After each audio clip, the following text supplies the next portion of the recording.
আসসালামু আলাইকুম। মাহবুব agro YouTube চ্যানেলে সবাইকে স্বাগতম। পেঁয়াজের দানার প্রথম স্প্রেতে আপনারা কি কি ব্যবহার করবেন, কি কি ছত্রাকনাশক দিবেন, তারই প্রতিবেদন নিয়ে শুরু করছে আজকের video.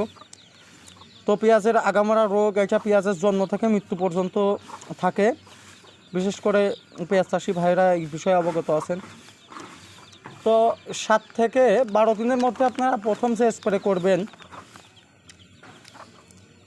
Metalaxyl M 60% W plus mancozeb 64% W Ridomil gold Syngenta কোম্পানির এইটা আপনারা ব্যবহার করতে পারেন পোষার জন্য।